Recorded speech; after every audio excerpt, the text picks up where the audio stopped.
Hey, I'm Johnny from Johnny's Vintage Motorcycle Company. I got a wheel here. It's kind of special. I've never seen one before. This came with an inventory we purchased. This is a 15-inch rim, and it's wide. Now, I've never seen a hub like this before. It's got the ribs like a Japanese bike on the inside, and then it has a place for a disc brake.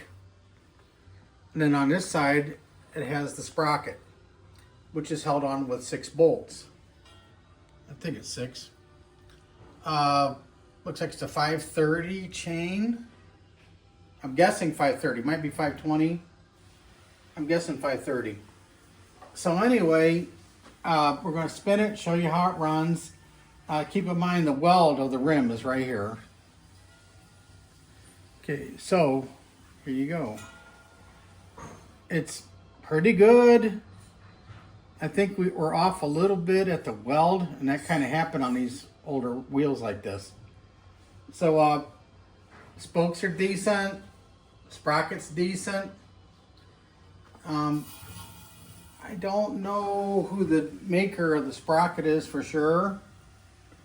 I don't see a sticker on it, but anyway, it's a 48 tooth. So thanks for looking at our stuff. This would be a cool piece for a bobber or something like that, or chopper or vintage drag racer. But keep in mind, it's 15-inch, not 16, and it's wide.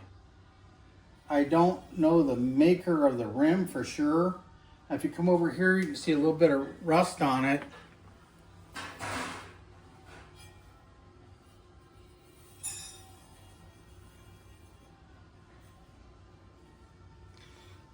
So we're looking at, I mean, it's going to need a nice cleanup, but what a nice core for something for somebody to build or unrestored. Okay, well, thanks for looking at our stuff.